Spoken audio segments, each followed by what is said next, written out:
Shalom to all of you. We welcome you, Royals. Church is a family, and we're all in one kingdom family. In this family, we prepare everything not just to build the service, but to build each and every one of us, the kingdom people, untuk menjadi keluarga Allah yang harmoni dan sinergi, yang dibangun di atas dasar kasih dan kebenaran Allah di dalam Kristus Yesus. Adalah kerinduan kami bahwa hubungan kita bukan sekedar di ibadah minggu saja yang sifatnya surface, high and by, tapi deeper than that. Biarlah kita bersama-sama membangun hubungan kita di kehidupan kita sehari-hari, termasuk jasmani, jiwani, dan yang paling utama adalah rohani. Kami sadar bangun hubungan tidaklah mudah, tapi percayalah, God always prepares us to be built by building up each other. Get ready to be built and to build. In this family, we prepare the journey of our faith. Pengenalan akan Tuhan dan pengalaman bersama Tuhan adalah sebuah perjalanan yang harus kita nikmati. Karena di dalam perjalanan inilah Tuhan menyingkapkan pribadinya yang mulia dan indah melalui kebenaran firman-Nya. Dan Tuhan bekerja di dalam keluarga kerajaan Allah, di mana firman-Nya diajarkan dengan seksama dan kebenarannya dihidupi bersama. Sehingga kita bertumbuh dalam iman serta dinyatakan dalam perubahan setiap tindakan. Let us know God deeper and experience God together. In this family, we prepare marriage and family. Pernikahan dan keluarga merupakan ide Allah.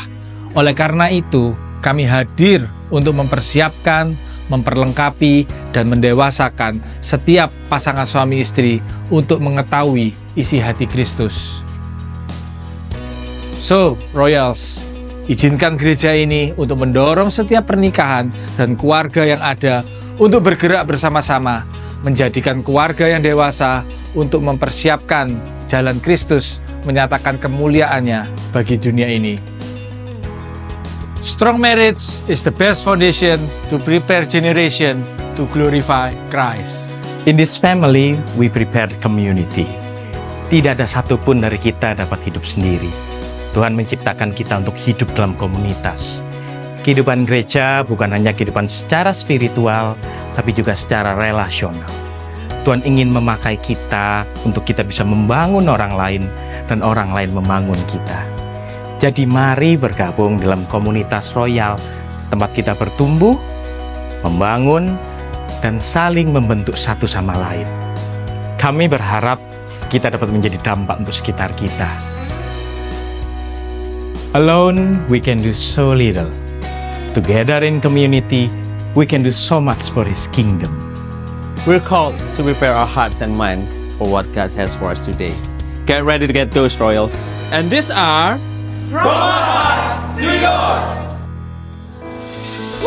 Shalom Royals. Ada sukacita hari ini, amin. Mari saya undang semuanya untuk bangkit berdiri, yuk, come on. Mari bertepuk tangan, bersorak-sorai memuji Allah Tuhan kita.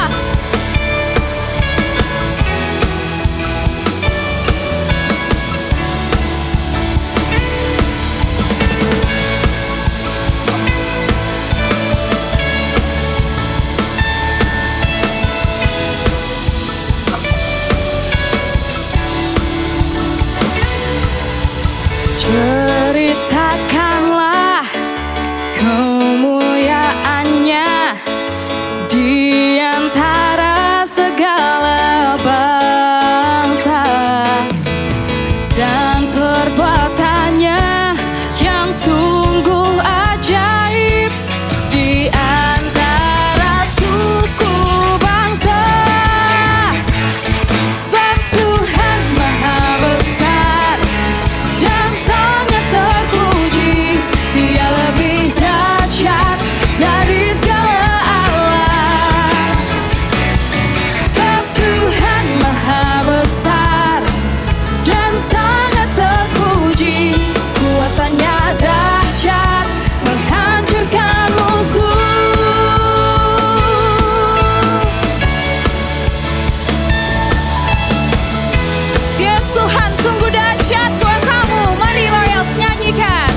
Kami bersyukur kami punya Tuhan yang selalu ada di setiap langkah kami.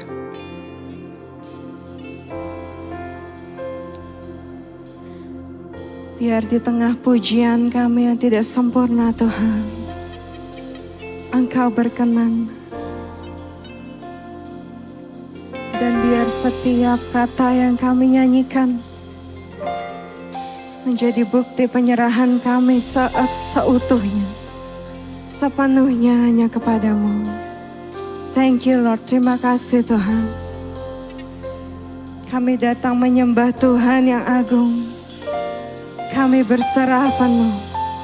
Haleluya.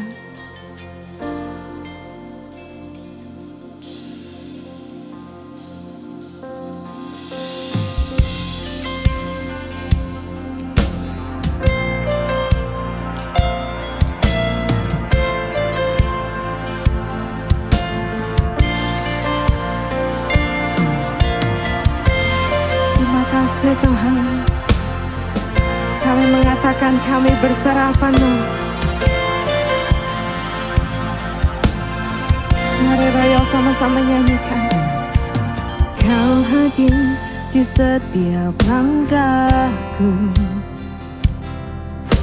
Kau pelita di setiap jalanku, dan ku tahu hidupku dalam-Mu sesuai rencana-Mu. Dalam kelam tak akan ku ragu, dalam badai tak akan ku goyah. Sebab ku tahu dalam kesesakan Kau peliharaku.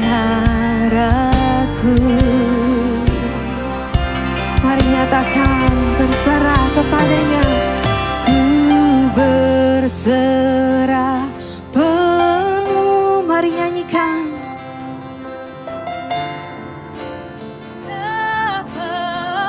Ini hati kami Tuhan. Yesus, Kaulah Tuhan, Kaulah keselamatan kami.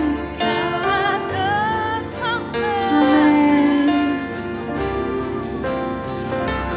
Ku berserah penuh. Ku berserah penuh. Yesus, Kaulah Tuhan. Kaulah kemenanganku.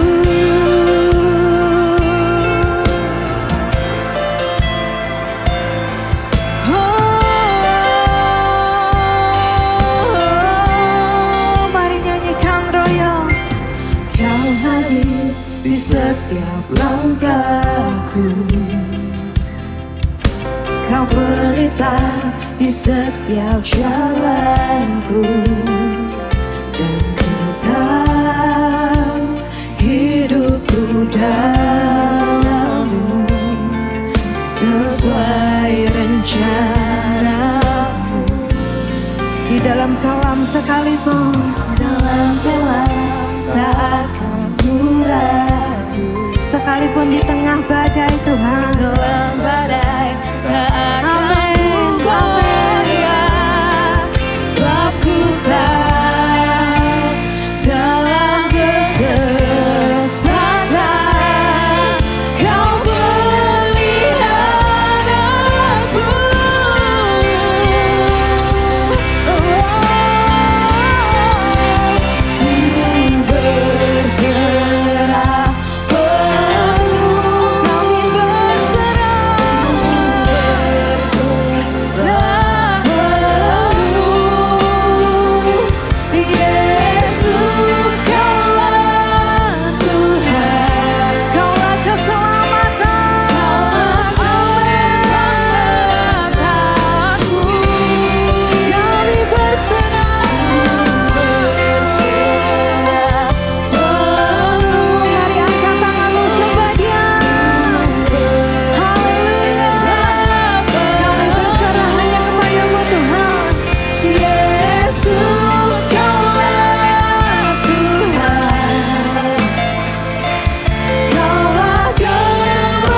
berserah penuh. Nyanyikan dengan hatimu.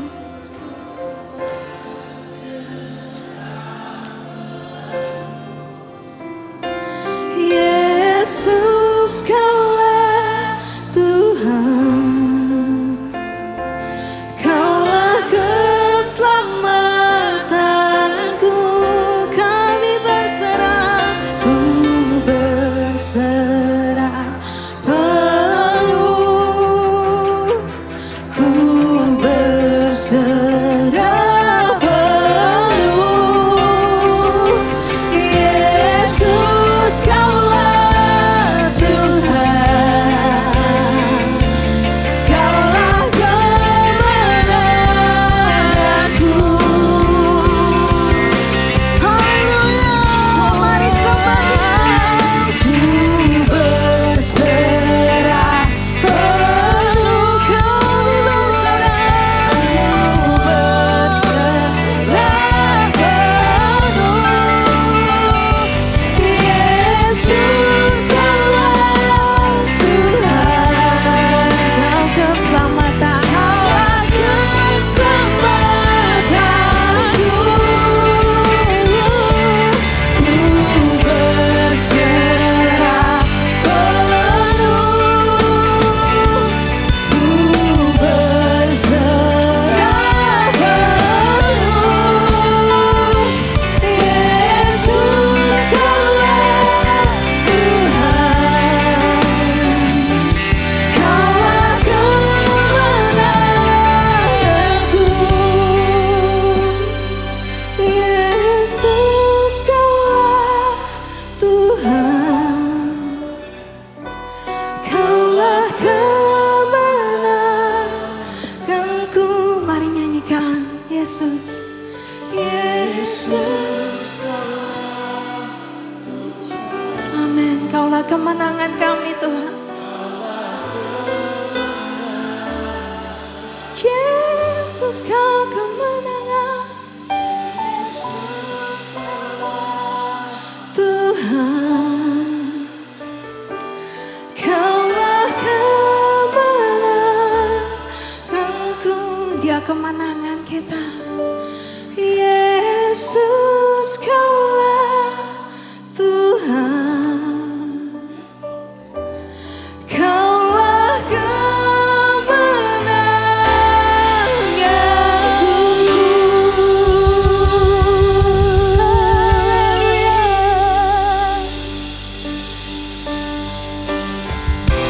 Kaulah kemenangan kami, Yesus. Kasih-Mu cukup bagi kami, Tuhan. Kau mati di tiang kayu salib untuk menyelamatkan kami semua, Yesus. Sekalipun bumi bergoncang, kasih-Mu cukup bagi kami, Tuhan. Haleluya.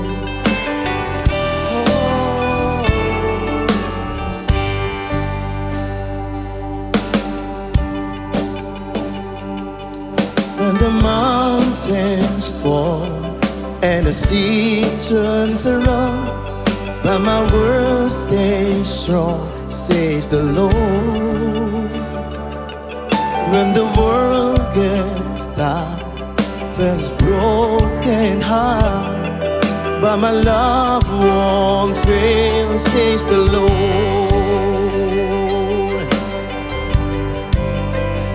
Your love is powerful, knees shall bow. Your love is mighty, the earth will shake. Your grace abounds in us, more than enough for me.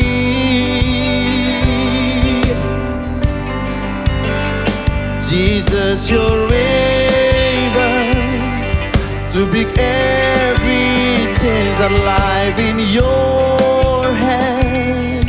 You're in control, grace overflows in us, more than enough for me. Come on, sing it. When the mountains fall and the sea turns around, but my words stay strong, says the Lord.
overflows enough, more than enough for me.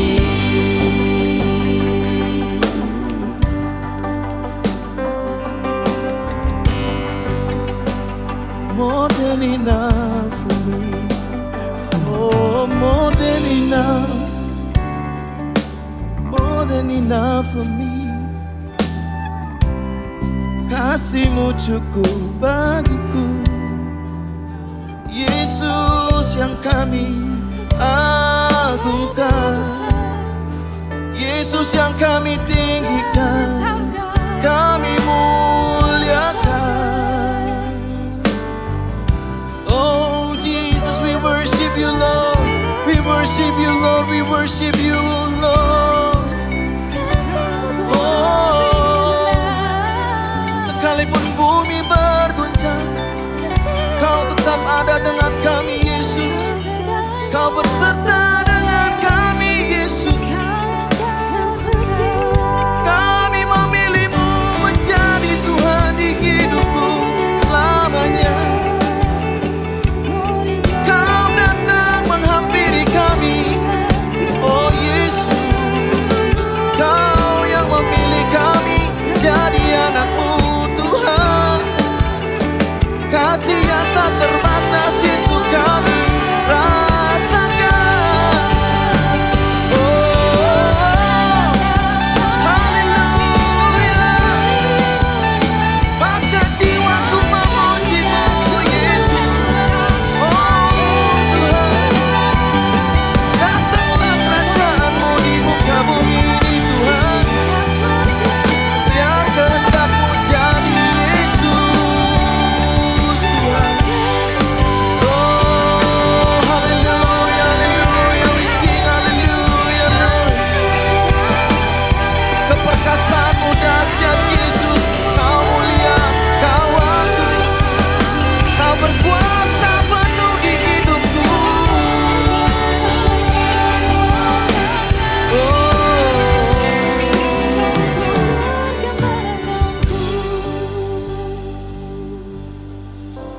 Maka jiwa kami akan memuji-Mu Tuhan.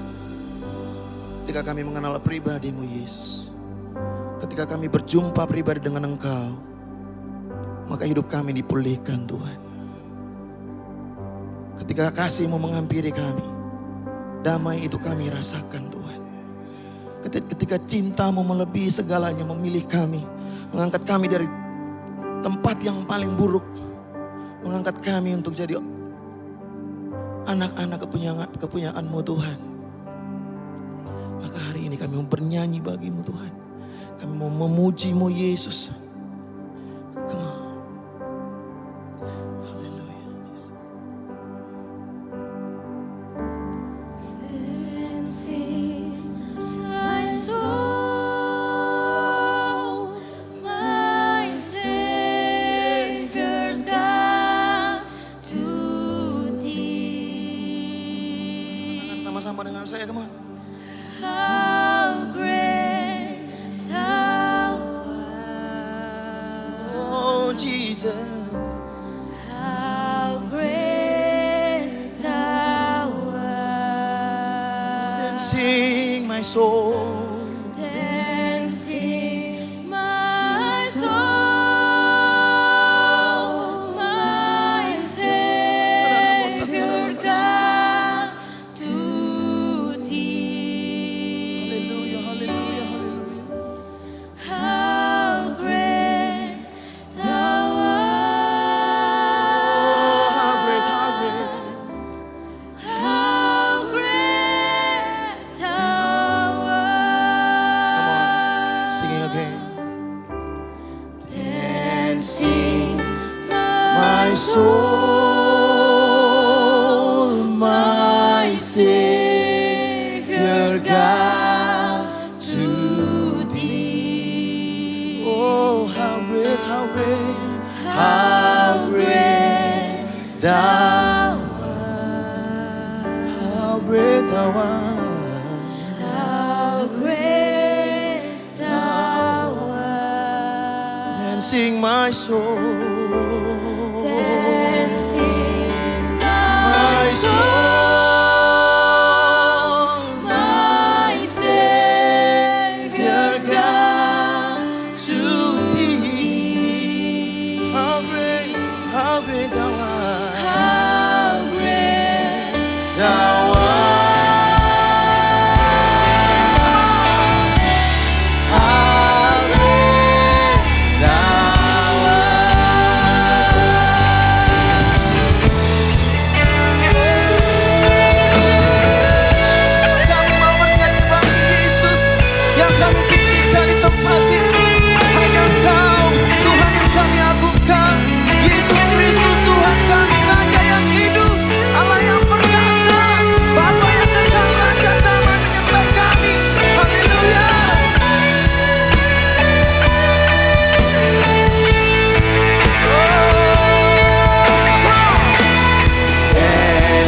Datanglah kerajaan-Mu dan jadilah kehendak-Mu atas setiap kami di planet bumi ini seperti di sorga.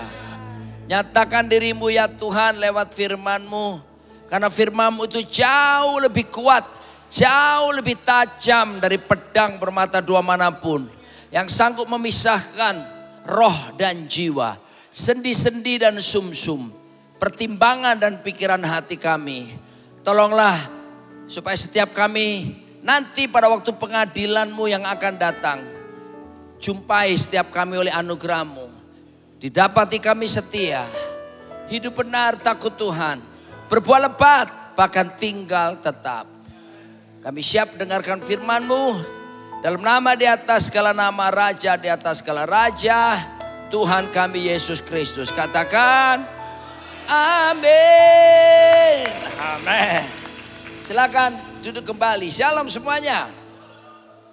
Jadi saya melakukan manuver karena saya mau menyampaikan dua tema tapi jadikan satu.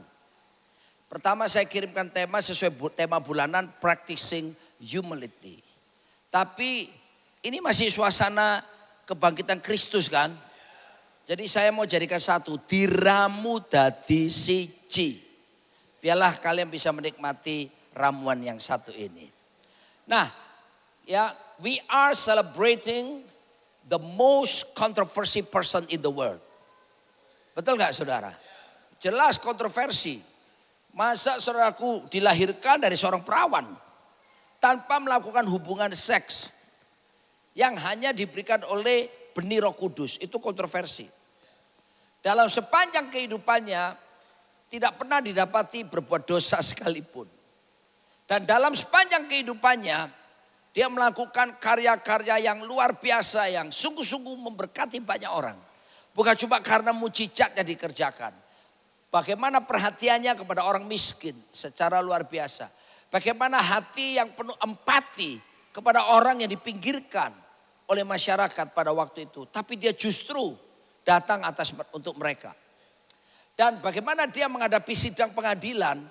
Menghadapi pengadilan yang hukuman yang sangat sadis.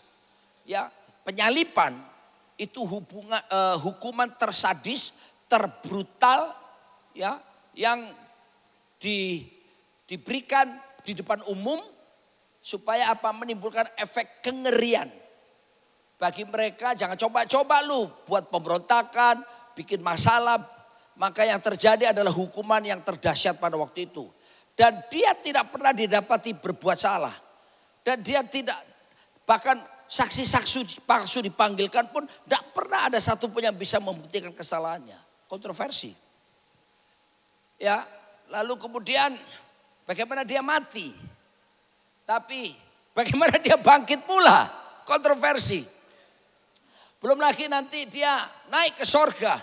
Itu sebuah pemandangan yang wow. Kontroversi semuanya. Nah, mari kita akan mulai.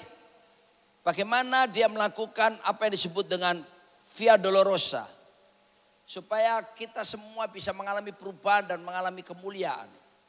Via Dolorosa adalah jalan salib atau jalan penderitaan. Ini juga bisa disebut sebagai jalan raja. Kenapa? Inilah jalan para warga kerajaan Allah. Jalan permulaan dimulainya para warga kerajaan Allah hidup di dalam kerajaan Allah. Saya kasih tahu lo ya. Dengar lo. Kalau jalan salib ini, saya maksudkan bukan jalan salib, gendong salib, abot-abot, atau diguwepui wong, bukan itu. Tapi Yesus berkata dalam Lukas 9 ayat 23, dia berkata begini, ya, barang siapa orang yang mau mengikut aku, ia harus apa? Menyangkal dirinya, memikul salibnya, kapan? Setiap hari dan baru mengikut aku. Berapa banyak kita mau mengikut Yesus Kristus? Kita aja sampai nyanyi, I have decided to follow Jesus, no turning back, no turning back. Wah, kita nyanyinya berkobar-kobar. The world behind me, the cross before me, no turning back, no turning back. Kita bilang begitu ya. Tuhan bilang kita harus sangkal diri, pikul salib. Artinya apa? Inilah jalan para raja seharusnya. Ini jalan normalnya kita yang disebut putra putri kerajaan Allah. Beda dengan konsep yang dunia tawarkan. Inilah yang Yesus katakan jalan sempit itu. Tidak ada kompromi lagi sebetulnya dengan dosa. Dosa, dunia menawarkan jalan lebar. Semua dalam kemudahan-kemudahannya. Kamu bisa mengumbar kok keinginanmu. Kamu bisa melampiaskan hawa nafsumu. Dunia mengajarkan supaya keinginan mata, keinginan daging, keangkuhan hidup dinyatakan saja. Bahkan dunia mengajarkan kamu bisa jadi Tuhan atas dirimu sendiri. Tapi Yesus berkata tidak. Ini jalan salib, jalan kita. Saudaraku, mari saya beritahu terus terang. Selama kita tidak mau menggunakan jalan salib, sangkal diri, pukul salib, kita tidak layak untuk kerajaan Allah. Sebab Alkitab menjelaskan untuk masuk kerajaan Allah, memang kita harus menderita berbagai-bagai aniaya. Itu Alkitab. It is written in the Bible. Jadi mulai masukkan dalam diri kita, next, jalan salib yang dilihat itu berbeda. Ya, next. Atau saya pegang sendiri remote controlnya. Ya, saya akan tunjukkan pada setiap kita tahapan-tahapan yang dialami oleh Kristus. Bayangkan dia Tuhan. Jadi kalau bicara soal humility, practicing humility, udah gak ada yang bisa dibandingkan dengan Yesus Kristus deh. Makanya jadi teladan, contoh utama untuk kerendahan hati, Yesus Kristus. Sebab dia kerendahan hatinya ya kerendahan hati asli, pure. Thank you Richard. Dia tidak di depan orang lalu kelihatan rendah hati. Lalu bersaksi, saudara saya paling dikenal di kantor saya sebagai karyawan yang paling rendah hati. Itu namanya merendahkan diri di atas gunung Fujiyama. Kerendahan hati itu seperti pakaian dalam, CD. Harus dipakai tapi jangan pernah dipamer-pamerkan. Semua pakai CD kan? Kamu hanya boleh pamerkan. Kenapa Daud? Ketamamu lain.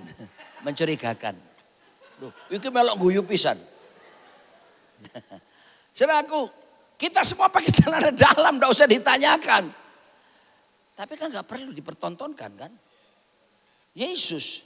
Tapi kita perhatikan ada orang menunjukkan kerendahan hati, kemurahan hatinya. Wah, foto kasih orang miskin, masuk Instagram. Langsung di blast kemana-mana. Gue melakukan sesuatu. Yesus enggak tuh. Dia yang dalam kemuliaan kekal itu. Tidak menganggap kesetaraannya sebagai Allah menjadi milik yang harus dipertahankan. Melainkan dia berkinosis. Merendahkan diri, mengambil rupa seorang manusia. Bahkan mengambil posisi seperti seorang hamba. Aduh sudah. Ya, ini teladan kita itu cuma satu memang. Cu Yesus. Yesus ti'i. Haleluya. Cueng sesuai. Yesus ti'i. Ya. Saudaraku. Nah kita lihat. Di mana mulainya penderitaannya. Getsemani. Tempat pemerasan minyak. Getsemani ini sebetulnya. Kemenangan Kristus menghadapi jalan salib itu. Dimulai dari Getsemani. Ini keren ini. Ini keren. Karena dalam Lukas 22:44 berkata. Sedilu ayo. Cek aku. Oke. Au. Iskia kan suka au. Masih au enggak? Bilang sama suamimu. Jangan lupakan itu. Itu your identity after Christ likeness. Nah, Lukas 22:44 berkata, ia sangat ketakutan dan makin bersungguh-sungguh berdoa. Peluhnya menjadi seperti titik-titik darah yang bertetesan ke tanah. Dokter bilang kondisi ini disebut hematohidrosis. Hematohidrosis itu satu kondisi seseorang yang mengalami tekanan batin yang berat. Lalu mengalami stres yang berat. Kondisi yang tidak menyenangkan, ketakutan yang luar biasa. Sehingga jantung memompakan darah dengan kencang ke seluruh tubuh lewat pembuluh-pembuluh darah makro, pembuluh darah minor yang kecil-kecil sampai ke kepala. Dan di kepala itu banyak pembuluh darah yang kecil-kecil. Dan ketika kondisi itu di mana darah dipompakan kencang, maka pembuluh darah yang kecil-kecil itu tidak sanggup menahannya sehingga pecah. Lalu Yesus mengeluarkan keringat bercampur titik-titik darah. Saya mau beritahu kepada setiap kita ya.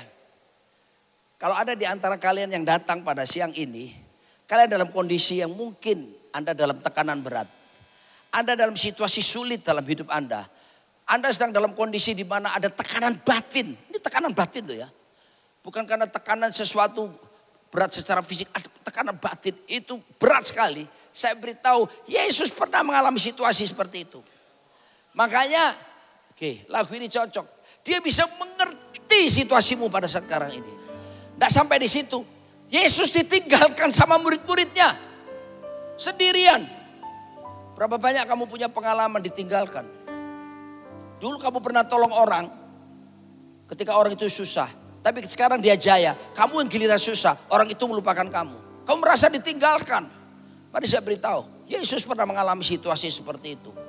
Makanya dia mengerti, dia peduli nyanyi kabeh persoalan yang kita alami. Oh, dia mengerti, dia peduli persoalan yang sedang terjadi. Stop. Ya.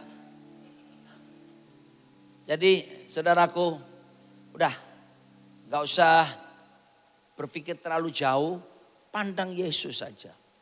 Datang sama dia dan curhat sama dia, Tuhan, aku dalam situasi sulit hari ini. Dan aku tahu engkau pernah mengalaminya. Dan aku tahu engkau mengerti situasiku. Enak gitu, daripada kita curhatnya di IG, Facebook. Seluruh dunia bisa tahu, ngapain? Kasihan deh loh. Di Getsemani inilah sebetulnya. Ini rahasia kemenangan. Kehendak pribadi dari Yesus tunduk kepada kehendak Bapaknya. Saudara pengen tahu puncak kemenangan kehidupan kita?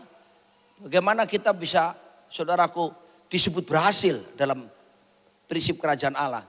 Karena berhasil dunia, sukses dunia dan sukses kerajaan Allah berbeda. Kalau sukses dunia salah satunya ditandai dengan kepemilikan. Kamu punya apa sekarang? Kamu pakai mobil apa sekarang? Berapa simpananmu di bank? Berapa asetmu? Itu sukses menurut ukuran dunia.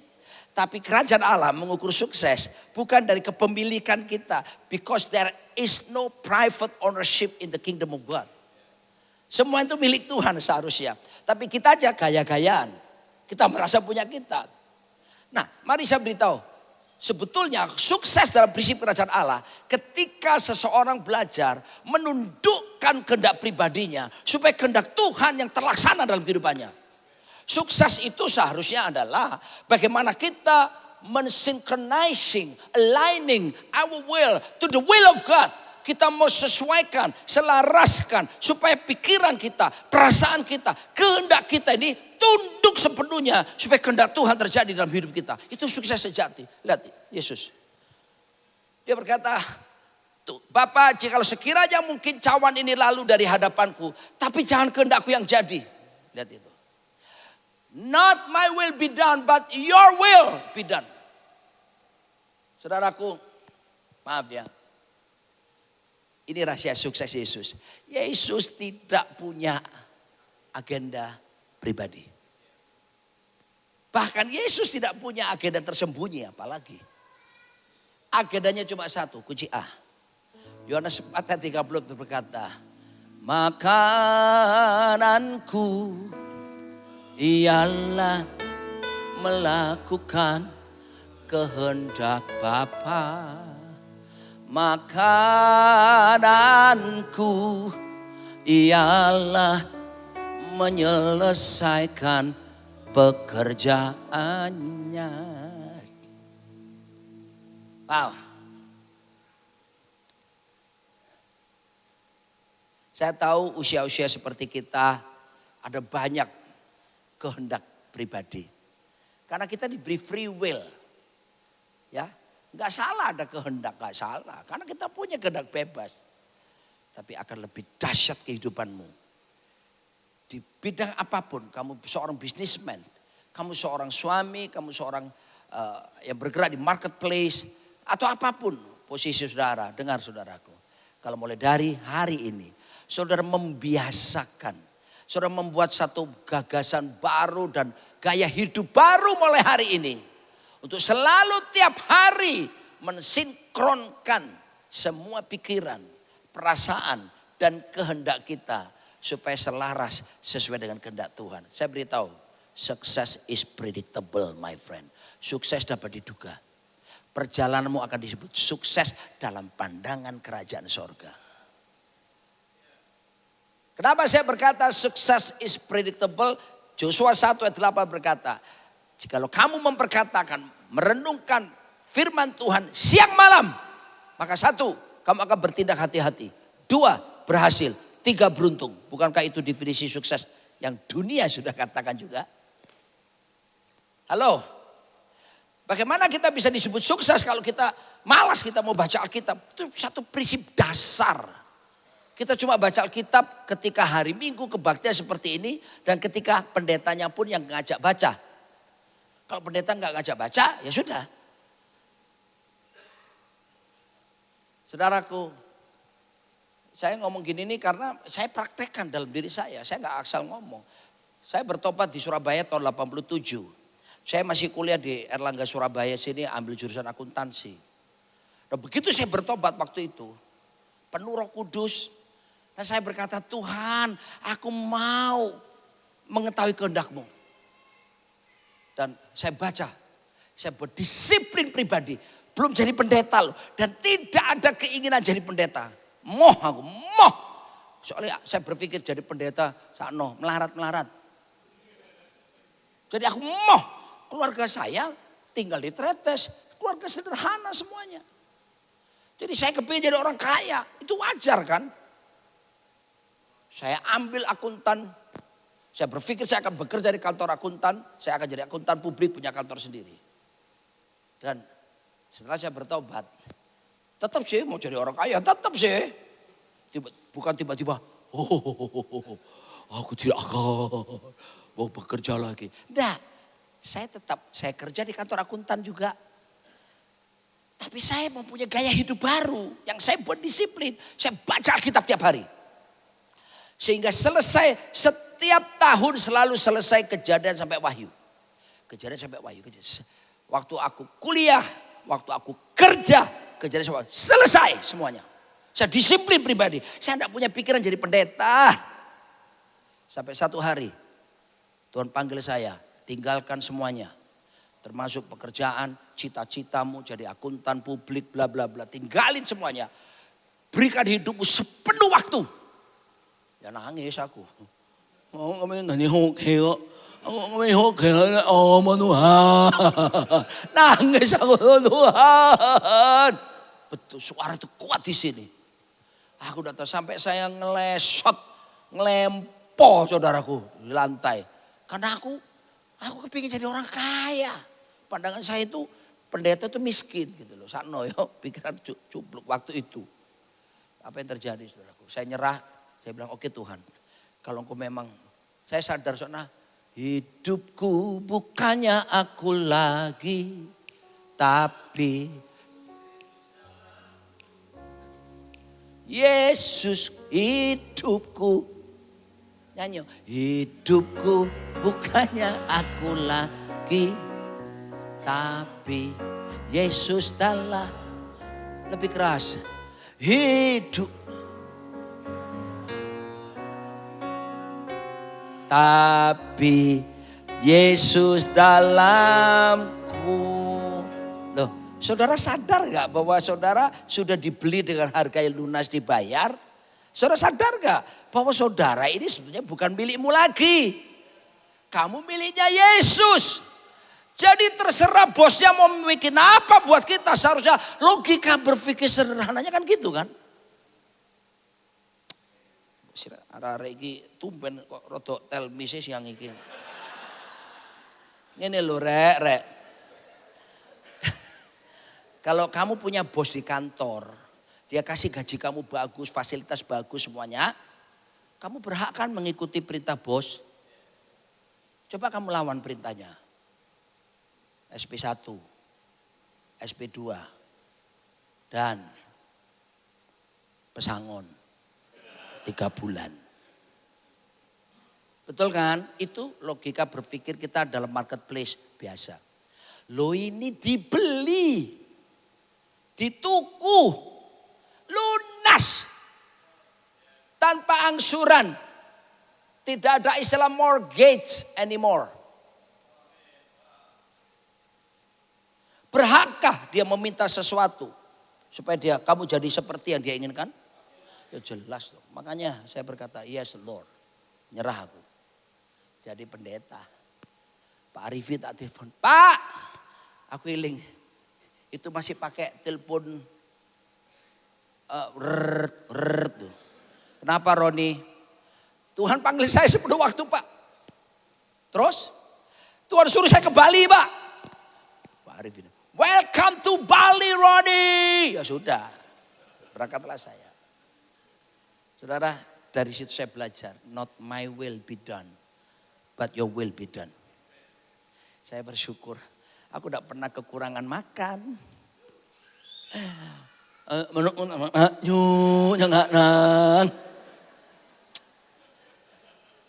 Saya jadi pendeta full time.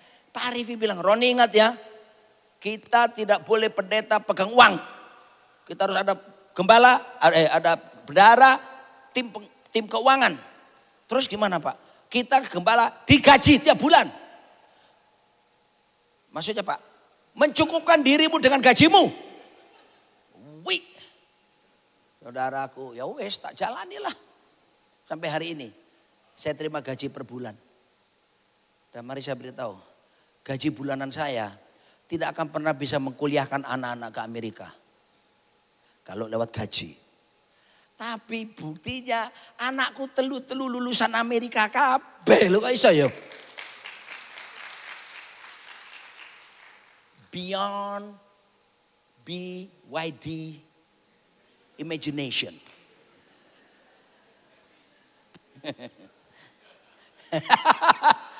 Sebab sumber saya bukan PK. Sumber saya bukan gaji saya. Sumber saya Yesus Kristus, Raja di atas segala raja. Jadi kalau ada kebutuhan, arti Bapak itu kan Abba, artinya source, sumber. Tadi aku kali ndangak. Sumber, ya sudah. Sampai hari saya geleng-geleng. Come on. Seperti itu. Pasti Pak Daniel Yanuar dan Ibu sang isi memahami ya. Wong loro kene-kene kok wis padha ayo. Wis hidup karena kasih karunia. Makanya kalau ada yang ini mesti khawatir apa yang dimakan, khawatir apa yang diminum, khawatir dipakai. Anda sedang tidak mempercayai kedaulatan Tuhan. Dan Anda sedang tidak mempercayai bagaimana kuasa Dia sanggup memelihara hidupmu. Anak-anakku telu-telu sepanjang umurnya tidak pernah tanya. Saudaraku waktu masih di rumah saya, Pak besok makan apa? Anak-anakku semua yakin papanya kasih makan. Halo? Kamu sudah dibeli, jadi bukan milikmu lagi kamu itu. Milikmu tuh milik Raja di atas segala raja, pencipta langit dan bumi, the owner of all things. So that's why you have to synchronize, to align your will right now, from now on. Sinkronkan dengan kehendak Tuhan tiap hari. Itu bisa diketahui lewat baca Alkitab. Nah kalau apalagi sekarang sudah jadi pendeta, ya jelas saya sudah baca sampai hari ini. Kejadian Wahyu selalu selesai 1 tahun sekali. Saya hormati Pak Daniel Yanuar selaku tim penyusun King's Word. Dirubah mana sekarang setahunnya. Meloncat-loncat teng. Tak ikuti pisan. Bukti aku tunduk kepada otoritas. Sampaikan ke suamimu. Game-game. Iya. Kok ketoknya kok gak yakin itu gak maca Alkitab yang bacaan harian niku paniki ya. Men delok judule tok ngono sret. Wis. Baca King's Word itu penting. Di situ saya tahu kehendak Tuhan. Oke, saya lanjutkan lagi. Jadi Getsemani. Tapi kemudian ditangkap, dibawa ke Pilatus, memikul salib, disalibkan di Kalvari. Itu muncul penyaliban itu, kalau sekali lihat zaman kerajaan Persia. Waktu Haman, ya, gak senang sama Mordekai, terus Esther puasa, datang sama raja, posisi dibalikkan. Sehingga akhirnya Haman yang disulahkan, tahu ya, kitab Esther. Jangan-jangan dia mikir, Esther ada. Awas dulu ya. Esther iku sing dodol rujak cingur di Tunjungan. Mangkel aku.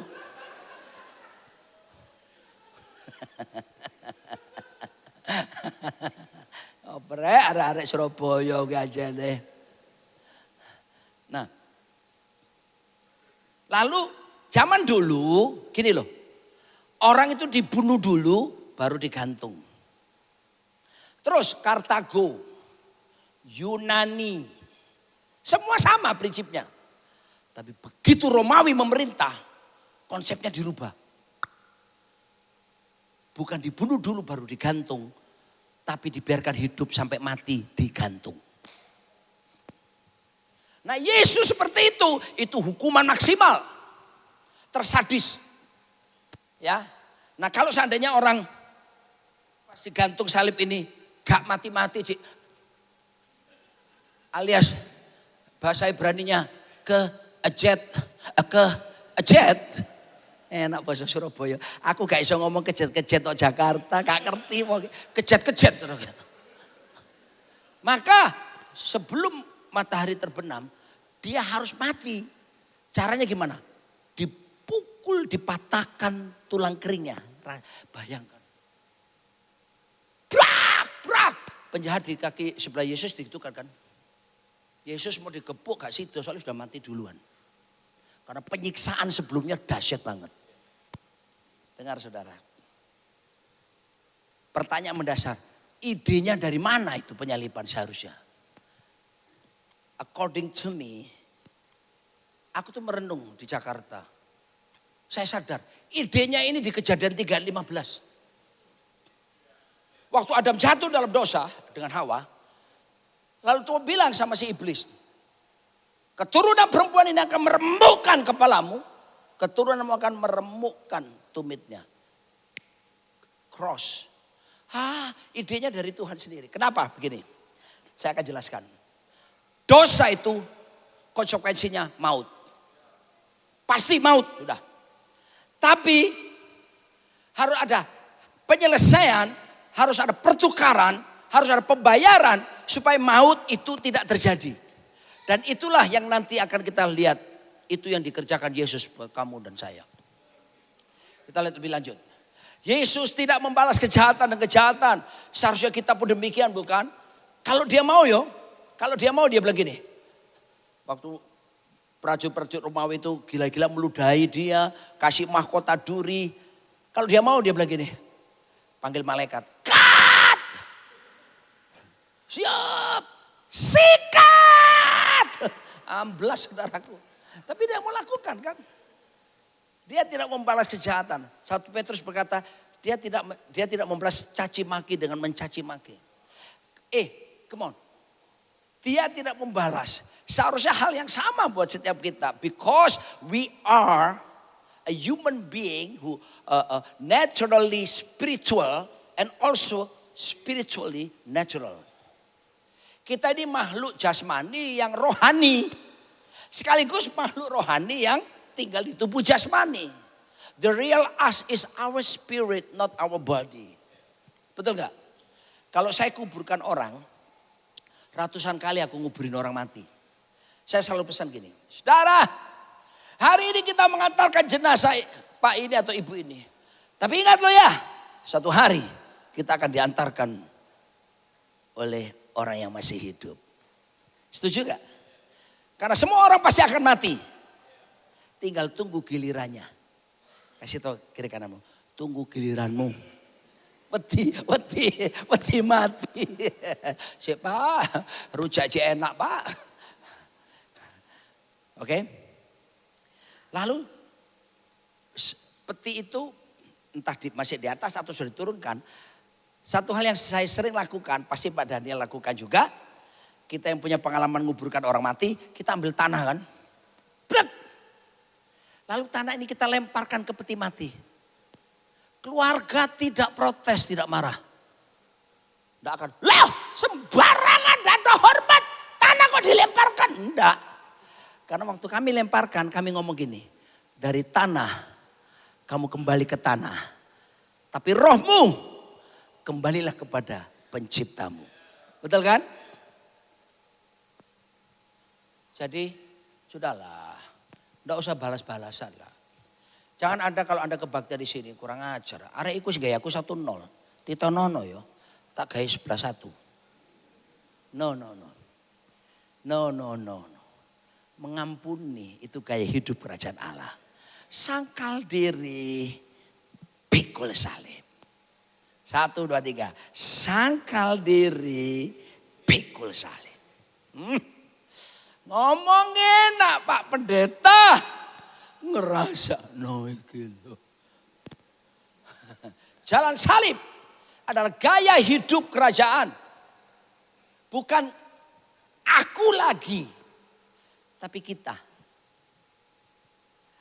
Jadian 1 ayat 26, waktu Tuhan menciptakan manusia, dia berkata, let us make man in our own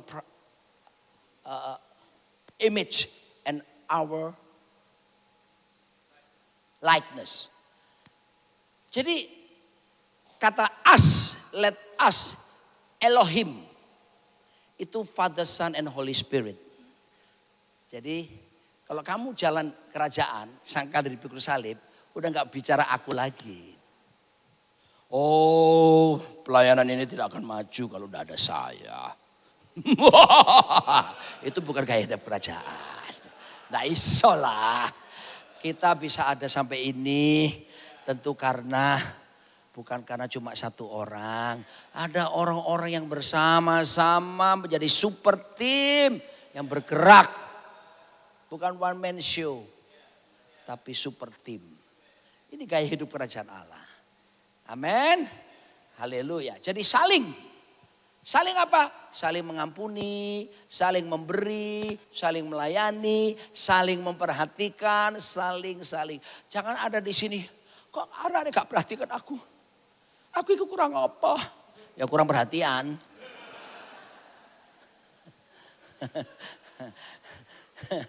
Ya, saya percaya kalian ngerti prinsip-prinsip ini yang ada di Komsel dan Komsal kita ya. Oke. Jadi disaliblah kehendak manusia kita ini seharusnya berhenti agar supaya kehendak Allah berlanjut dalam kehidupan.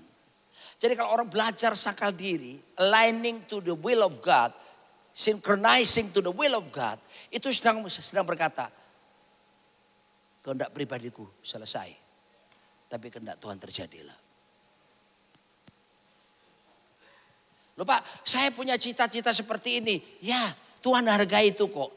Tapi mulailah kamu bertanya sama Tuhan dari sekarang. What must I do, Lord? Biasakan, libatkan Tuhan dalam proyek-proyek bisnismu. Tuhan, aku ambil gak ini proyek ini? Gak apa-apa. Pak, gak ada jawaban apa-apa. Ya gak apa-apa, Tuhan kan bisa kasih hikmat.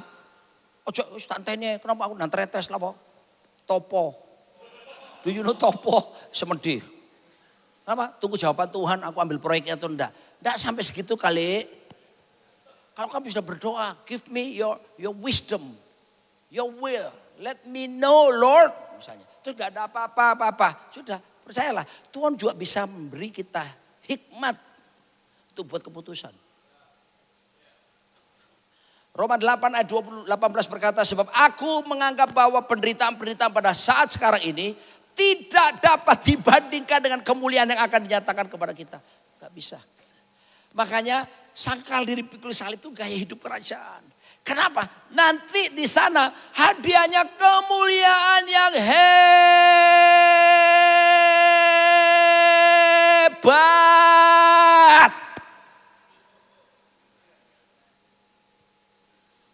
Kenapa harus ditukar dengan kenikmatan sesaat dari dosa di muka bumi ini? Tempuhlah jalan salib dalam hidupmu. Di mana kita mau salibkan segala keinginan mata, keinginan daging dan keangkuhan hidup ini. Ditaklukkan sungguh-sungguh. Itu belajar berproses gak apa-apa. Tapi Tuhan lihat niat hatimu. Untuk kamu bisa tunduk kepada kebenaran.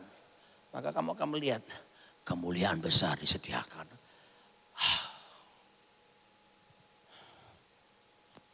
Yang terakhir, inilah puncak penderitaannya. Ketika dia terpisah dengan Allah Bapa karena menanggung dosa. Eli, Eli lama sabaktani.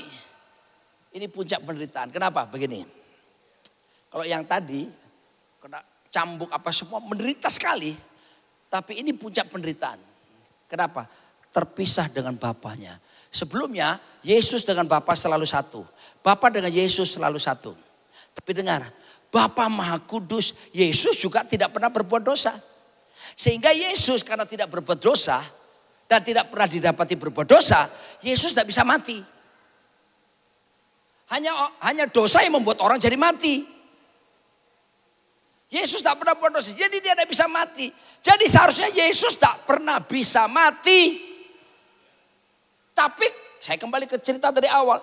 Untuk bisa ganjaran dosa yang adalah kematian dalam keadilan Allah. Maka dia harus mengambil, Alkitab berkata, dia yang tidak pernah berbuat dosa telah dijadikan berdosa oleh karena dosa dan pelanggaran kita. Semua ditimpakan kepada dia. Karena dia sebelumnya tidak bisa mati karena dia hidup kudus. Tapi demi menanggung dosamu dan dosaku ditimpakan kepada dirinya. Dia yang tadi tidak berdosa sekarang jadi berdosa. Oleh karena sekarang sudah jadi berdosa maka dia bisa mati. Dan konsekuensi daripada dosa kematian dibayar lunas oleh Yesus Kristus. Supaya kamu dan aku, sekalipun mungkin fisik kita bisa mati, kita tidak pernah dikuasai oleh kerajaan maut, kuasa kematian. Sebab Yesus sudah bangkit mengalahkan dosa, iblis, kematian, dan mengalahkan segala kuasa kerajaan kegelapan. Seharusnya Yesus Kristus tidak bisa mengalami kematian karena sejak lahir tidak berbuat dosa. Sehingga Bapa yang mengasihinya tidak mungkin membunuhnya. Apalagi maut tidak akan pernah bisa berkuasa atasnya. Supaya dia bisa mati untuk menyelamatkan manusia, maka dia harus menanggung dosa seluruh dunia. Sehingga kematian punya kuasa atas dirinya. At that time, only one time. Demi engkau dan aku. Jadi sekarang saya mau umumkan pengumuman penting dan ini nanti disampaikan di luar sana. Iblis adalah penipu yang tertipu. Wapokmu kapan? Dia pikir Yesus mati bongko awakmu ya. Mutiaro. Seneng dia, pesta dia. Dia tidak tahu. Ini bukti bahwa iblis tidak maha tahu. Yang maha tahu hanya Allah kita, Yesus Kristus. Amin. Dia dah tahu bahwa dia harus bangkit. Saudaraku, gini loh. Yesus tidak pernah kesulitan untuk keluar dari kubur. Jadi pikir Yesus harus lepaskan ikatan. Susu-susu jejak-jejak. Drakor-drakor Korea yang disekap lah. Kakek nonton drakor igre. Somebody help. Help. Enggak perlu kesulitan. Justru iblis dan ante-antenya kesulitan menahan kekuasaan Yesus untuk bangkit. Mereka tidak mampu menahannya. Sampai terbukti pada hari yang ketiga Yesus harus bangkit dari kematian. Iblis dikalahkan, dihancurkan. Tepuk tangan buat Raja kita. Kujike. Dia bangkit. Dia dan bangkit berdiri selamanya. Oh, amin.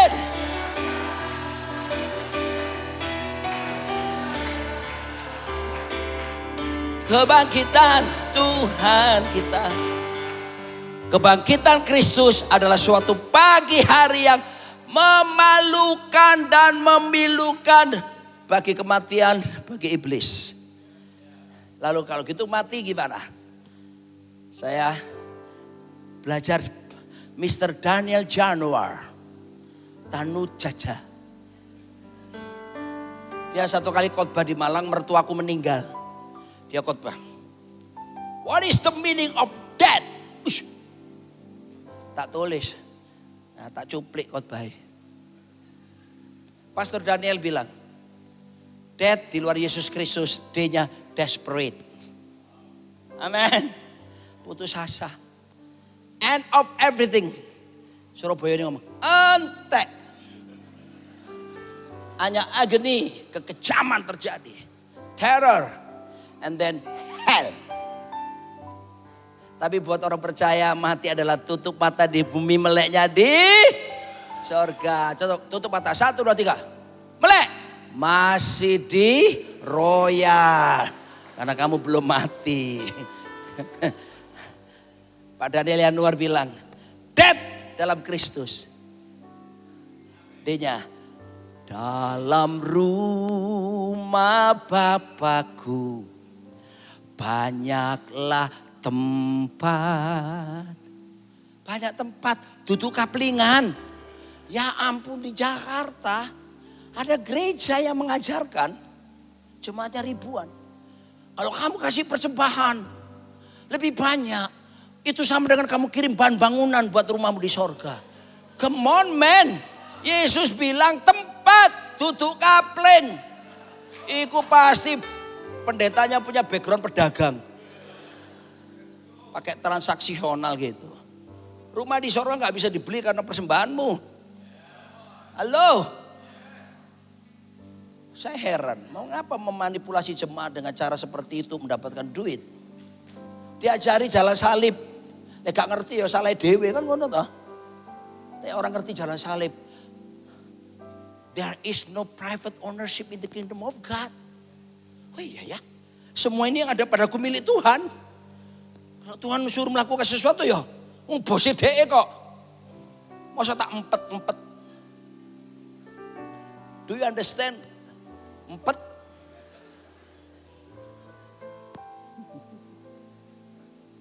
Hai. Bojomu kayak Jepang. Hai. Itu absolute salvation. T-nya treasure. Wih, jalannya dibuat dari emas. Dindingnya dibuat dari 12 batu permata yang mahal-mahal tanpa cutting. Saya pakai cincin ini, pemberian Pak Arifin. Lihat gak tadi aku khotbah terus gini-gini terus. Ini sejarahnya dari Pak Niko.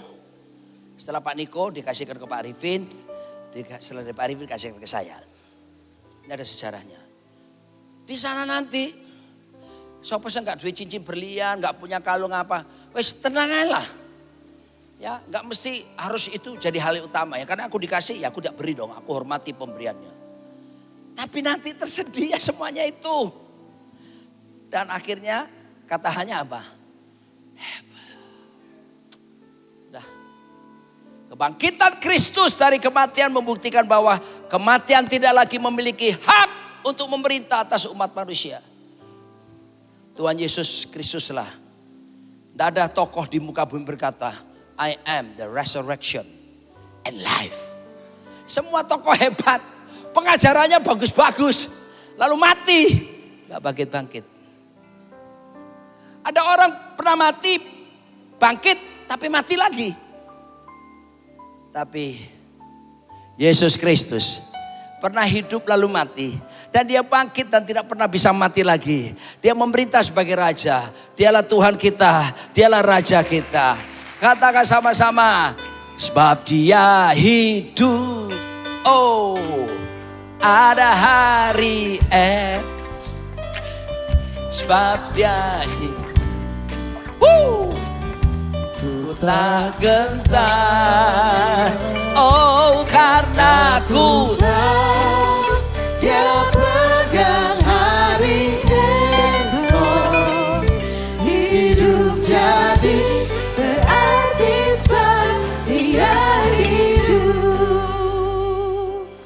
Lalu apa hubungannya dengan practicing humility? Ya jelas sudah. Sangkal diri, pikul salib. Yesus bilang gini, pikulah kuk yang kupasang. Belajar daripadaku. Aku lemah lembut dan rendah hati. Pikulah kuk yang kupasang. Zaman dulu tuh sapinya 2. Sapi tua, sapi muda. Kenapa harus ada sapi tuanya? Karena sapi muda gak pengalaman. Suka ndelereng. Nah ini enak mana? Ndelereng. Ndelereng is not focus. Ndelereng itu jalan gini terus. Sakarepe dhewe. Ndelereng. Makanya perlu sapi tua. Sapi tua sudah pengalaman. Kalau sapi muda mau belok ke kiri ndelereng. Sapi yang tua, balik mana? Fokus. Yesus kasih ilustrasi itu. Supaya kita pikul kuknya. Sebab sapi tuanya adalah Yesus sendiri. Kita sapi-sapi muda. Suka ndelereng. Tapi selama kamu mau. Yes, I know. I want it, Lord. Yes, saya mau melakukannya, Tuhan. Hiduplah. Bergaulah dengan Tuhan. Maka kamu akan dituntun sampai purpose-mu. Destiny-mu. Sudah. Wis mari aku. Perjamuan kudus saiki. Mari ambil.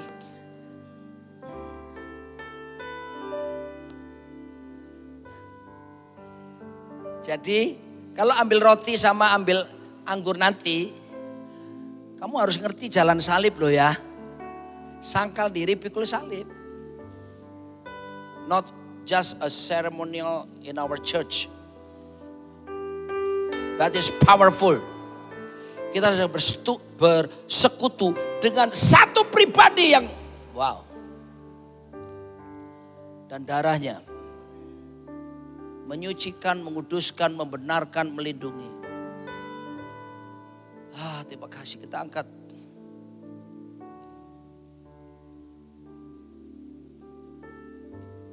Sebab pada waktu malam Yesus mengambil roti, dia mengucap syukur dan berkata, inilah tubuhku yang dipecah-pecahkan bagi kamu. Perbuatlah ini setiap kali kamu memakannya menjadi peringatan akan aku. Jemaat yang sudah dibeli dan harganya lunas dibayar. Bukankah roti yang kita angkat dengan tangan kanan kita dan persekutuan kita dengan tubuh Yesus Kristus? Amin. Makanlah dalam nama Yesus.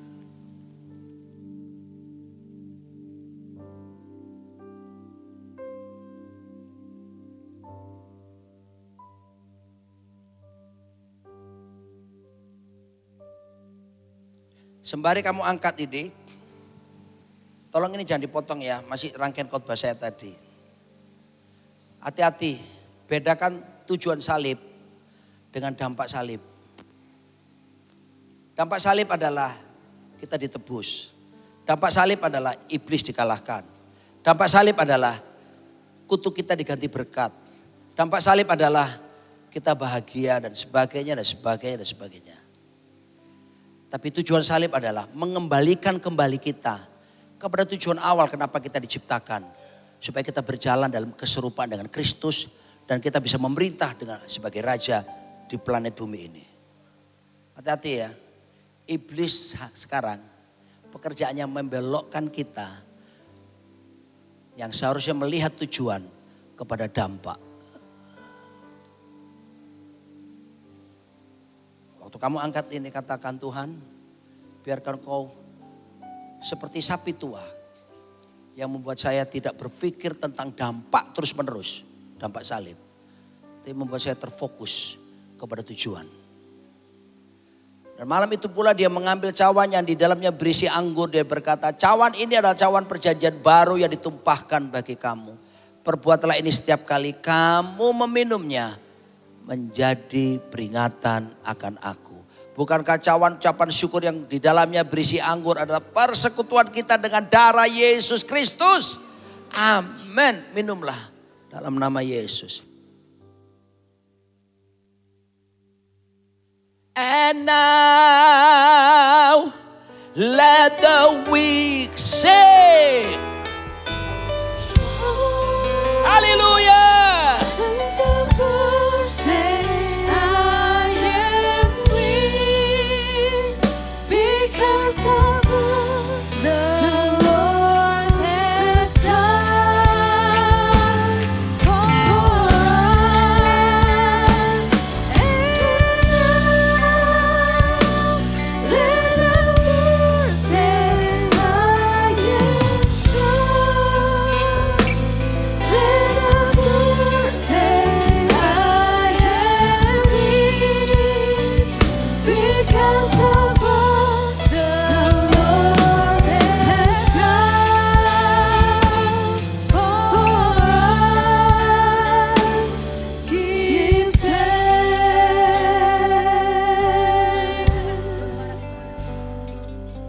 Bapak Ibu jemaat saya persilakan duduk kembali.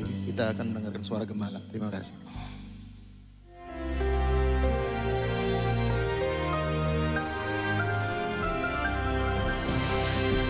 Bagi kita yang menyembah Allah yang hidup di dalam Allah, di dalam Yesus Kristus, kita tahu bahwa dia juga selain bekerja dengan yaitu Kairos, dia bekerja dengan Kronos. Sebagai contoh, saya mau terangkan kenapa tentang tanggal 17 bulan Nisan itu begitu penting. 14 bulan Nisan adalah Pesah, pelepasan daripada perbudakan Mesir, masuk dalam kemerdekaan anak Allah. Tapi tanggal 17 bulan Nisan kalau kita lihat dalam kitab Kejadian misalnya, itu adalah saat di mana Bahtera Nuh mendarat di Gunung Ararat. Ararat artinya the curse is reversed, yaitu kutuk itu dibalikkan, saudaraku. Menjadi apa? Menjadi berkat.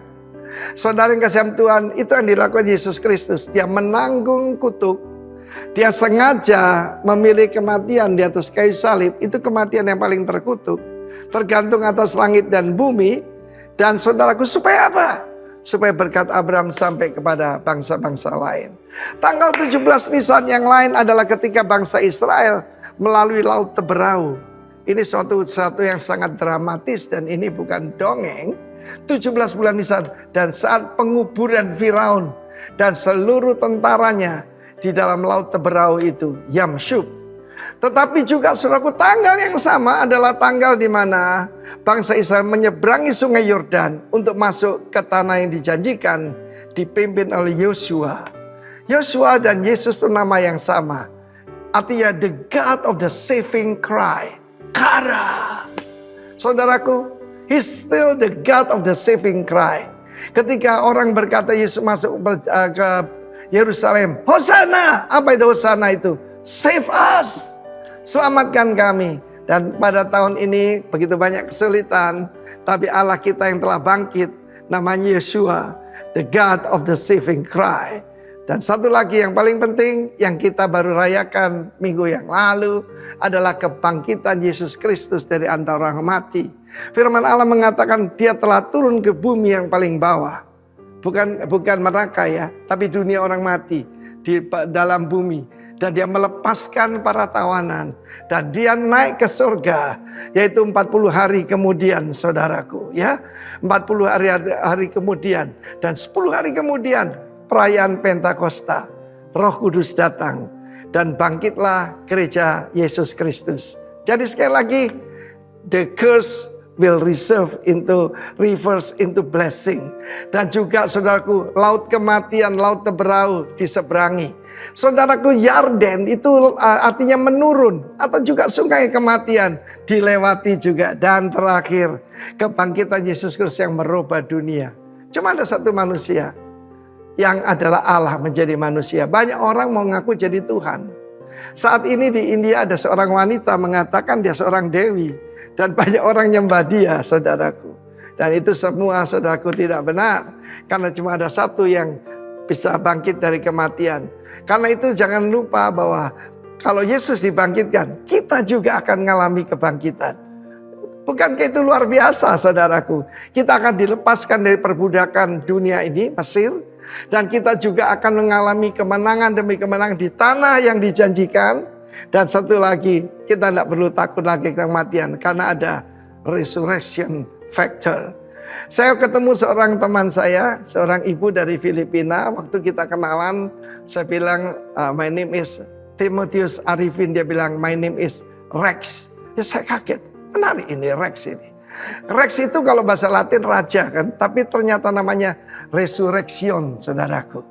Resurrection kalau lafal Filipina resurrection, kebangkitan. Mungkin ada saudara teman kita namanya Anastasia, itu juga kebangkitan.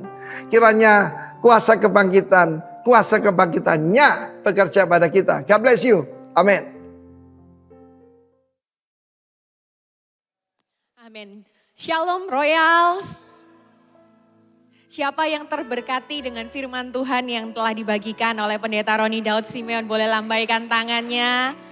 Terima kasih kepada Pendeta Roni Daud Simeon yang telah menyampaikan kebenaran firman Tuhan hari ini yang membangkitkan kita semua, membangkitkan iman percaya kita. Dan bagi yang belum kenal dengan Pendeta Roni Daud Simeon, beliau ini adalah gembala dari Jakarta Rock Center di Raja Wali Place di Setiabudi, Jakarta. Dan juga beliau ini juga penatua dari Rock International Ministry. Bukan hanya itu saja, beliau di Sinode GBI juga menjabat sebagai ketua di bidang keluarga. Pelayanannya mencakup di WBI dan pemulihan keluarga. Kita berdoa supaya Pak Roni dipakai Tuhan lebih lagi untuk memenuhi tujuannya dalam pelayanannya. Dan pada siang hari ini kita juga akan diberi kesempatan untuk kita memberikan persembahan. Namun sebelumnya mari kita berdoa terlebih dahulu. Bapa, kami mengucap syukur untuk hari ini Tuhan. Kalau kami boleh datang sekali lagi beribadah di rumah-Mu Tuhan. Biar ibadah kami Tuhan hari ini boleh menyenangkan hati-Mu. Dan persembahan yang kami berikan Tuhan, biar ini sebagai wujud kasih kami kepadamu Tuhan. Dan biar persembahan yang kami berikan Tuhan, yang kami persembahkan di hadapan-Mu hari ini, boleh berkenan dan menyenangkan hati-Mu. Terima kasih Bapa, hanya di dalam nama Tuhan Yesus kami bersyukur dan berdoa. Amin.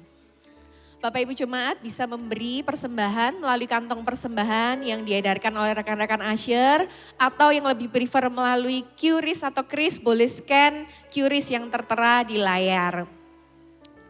Dan mohon perhatian ya Bapak Ibu Saudara, untuk sampah plastik dari Perjamuan Kudus jangan dimasukkan ke dalam kotak persembahan ya. Karena sampah bukan termasuk dalam kategori persembahan ya Bapak Ibu ya. Sampahnya bisa nanti dibuang pada saat selesai ibadah, di pintu keluar sudah disediakan tempat sampah. Silahkan nanti bisa minta tolong tuh dibawa ke tempat sampah masing-masing. Dan juga saya ingin menyapa mewakili Royal, adakah yang baru pertama kali hadir beribadah di tempat ini untuk pertama kalinya? Kalau ada boleh lambaikan tangan, kami ingin berkenalan, menyapa lebih lanjut. Kalau ada, masih belum ada, kalau masih belum ada minggu depan diajak teman-temannya ya Bapak Ibu Saudara ya, supaya ada gitu ya. Dan juga di tempat ini mungkin sudah beberapa kali datang ibadah tapi belum tergabung di dalam KESI atau belum tergabung di dalam Komsel. Kami mengundang Bapak Ibu Saudara untuk ayo tergabung di dalam Komsel. Gak bisa kita pikul salib sangkal diri sendirian di luar komunitas ya Bapak Ibu ya. Komsel inilah yang menjadi tempat kita sama-sama dikuatkan dan saling menguatkan. Ada beberapa KESI di tempat ini, Bapak Ibu yang belum tergabung, pingin tahu lebih lanjut KESI mana yang terdekat dengan lokasi Bapak Ibu, bisa scan barcode yang tertera di layar atau bisa juga menghubungi para Asher. Nanti kami akan membantu menunjukkan KESI mana yang available, KESI mana yang terdekat dengan lokasi Bapak Ibu ya. Dan jangan lupa di setiap hari Rabu ada IG Live Quick Words at royals.surabaya di jam 12 siang. Dan minggu ini Quick Word akan dibawakan oleh Ben Wanadi selaku Royal Music Pastor. Jadi nanti kita bertemu secara virtual ya Bapak Ibu melalui IG Live jam 12 siang di hari Rabu. Jangan lupa dicatat dulu, notifikasinya dinyalakan dulu di IG-nya ya.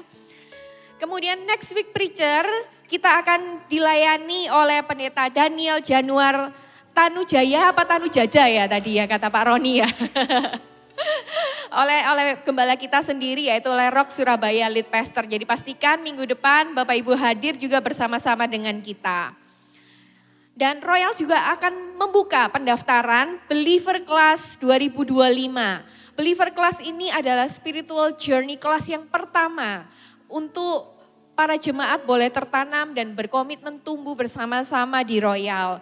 Believer Class ini terbuka buat Bapak Ibu yang mungkin baru pertama kali hadir, belum pernah berkomsel sebelumnya atau bahkan mungkin belum dibaptis, ingin tahu mengenai kebenaran firman Tuhan lebih lanjut untuk dimuridkan. Mari segera daftarkan diri Anda di Believer Class, di Rock Journey Class dengan 4 kali pertemuan saja yang dimulai pada tanggal 18 Mei sampai 8 Juni 2025. Jadi setiap selesai ibadah ya Bapak Ibu ya, 4 kali di hari Minggu, nggak ngambil weekday-nya lagi, cukup mengalokasikan waktu setelah ibadah. Dan lebih lagi Royal juga menyediakan makan siangnya, jadi jangan khawatir, wah ini selesai ibadah lapar, terus langsung lanjut kelas. Enggak Bapak Ibu ya, Royal menyediakan makan siang, kemudian baru akan dilanjutkan believer kelasnya. Silahkan bagi yang mau mendaftar, pendaftaran dibuka mulai tanggal 27 April dan untuk info lebih lanjut bisa menghubungi saudara kita Daniel Sharonis. Nomornya tertera di layar, jadi bisa menghubungi ya Bapak Ibu ya yang belum mengikuti believer class. Dan ada event lagi nih Bapak Ibu ya, kita akan merayakan Mother's Day, International Mother's Day. Dan dari Royal akan menampilkan sebuah video pada hari ibu. Nah bagi para ibu-ibu yang memiliki foto bersama anaknya pasti banyak sekali ya. Kita ibu-ibu fotonya sudah sama anaknya gitu ya.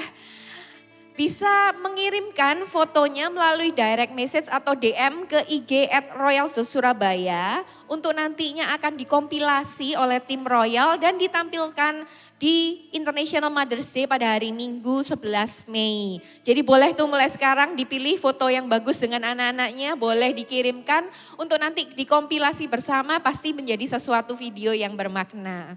Dan juga di Minggu 4 Mei akan diadakan donor darah di lantai 1, dibuka dari jam 9 pagi sampai jam 1 siang. Jadi buat para Bapak Ibu yang sudah berencana untuk donor darah, ingat bisa mempersiapkan diri di tanggal 4 Mei.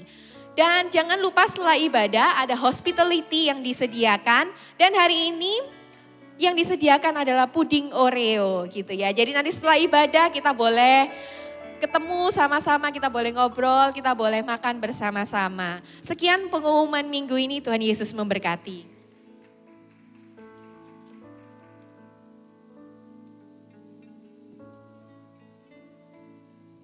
Saudara semua, mari kita bangkit berdiri, kita mau akhiri ibadah kita di pagi hari ini. Sebelumnya, izinkan saya bertanya terlebih dahulu, di bulan April ini, adakah di antara kita yang merayakan ulang tahun? Kalau boleh ada silakan angkat tangannya. Boleh tolong diterangkan sedikit. Teman-teman multimedia di hallnya. Saya nggak kelihatan nih tangan-tangannya. Nanti angkat tangan. Adakah yang merayakan ulang tahun? Tinggi-tinggi dong. Nggak kelihatan loh. Oh Hana. Hana barusan beberapa minggu lalu ya. Hana aja. Yang lainnya? Oh iya sama Feli juga. Oke. Happy birthday buat Hana dan Feli. Yang anniversary sekarang. Yang anniversary gandeng istrinya. Angkat 2 tangannya. Supaya saya kelihatan juga. Oh, halo. Happy anniversary.